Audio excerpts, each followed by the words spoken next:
నమస్కారం. ఈ రోజు నుంచి మనం భగవద్గీత 6వ అధ్యాయం మొదలుపెట్టుకున్నాం.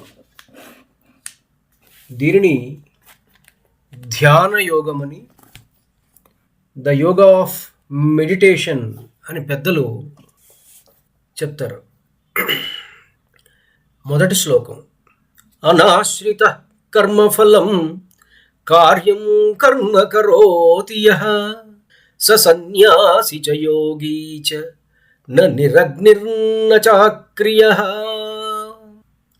అనాశ్రితః, ఫలం మీద అంటే రిజల్ట్ మీద ఆధారపడకుండా, కార్యం కర్మ కరోతి యః, చేయవలసిన కర్తవ్యం ఎవడు చేస్తాడో సహ సన్యాసి, అతడే నిజమైన సన్యాసి. చ యోగి చ, అతనే యోగి కూడా. న నిరగ్ని, కేవలం అగ్ని లేకపోవడం వల్ల కాదు. న చ అక్రియ, పనులు చేయకుండా ఉండటం వల్ల కూడా కాదు. సన్యాసం తీసుకుంటానంటే ఏ పని చేయకుండా నేను కూర్చుంటానని కాదు. సన్యాసం అంటే ఫలితం మీద ఆసక్తి లేకుండా చేయవలసిన పనిని, కార్యం కర్మ కరోతి యః, ఎవడైతే చేయవలసిన కర్తవ్యాన్ని ఎవడైతే చేస్తాడో వాడు సన్యాసి, నిజమైన సన్యాసి అని భగవానుడు చెప్తున్నాడు. ఎవరు తన కర్తవ్యాన్ని ఫలాపేక్ష లేకుండా చేస్తాడో అతడే నిజమైన సన్యాసి మరియు యోగి. పనులు చేయకుండా ఉండటం లేదా యజ్ఞాలు చేయకపోవడం వల్ల ఎవరు సన్యాసి కారు. ఈ శ్లోకం చాలా గొప్ప సత్యాన్ని చెప్తుంది. సన్యాసం అంటే పనులు వదిలేయటం కాదు. యోగం అంటే ఏదో అడవులకు వెళ్ళటం కాదు. నిజమైన యోగి లేదా సన్యాసి అంటే కర్తవ్యాన్ని చేస్తూ ఫలంపై ఆసక్తి లేకపోవటం. మన జీవితానికి దీనిని వర్తింపజేసుకునేటట్లయితే, మనం ఉద్యోగం చేస్తూ రేపు పొద్దున ప్రమోషన్ వస్తుందా, ఇంక్రిమెంట్ వస్తుందా, ఎంత డిఏ వస్తుంది, లేకపోతే ఎన్ని బిల్లులు పాస్ అవుతాయి, ఏ టీఏ బిల్లు పెడదాము, వీటన్నిటి గురించి మనం అందరం ఆలోచిస్తాం ఉద్యోగం చేసే సమయంలో.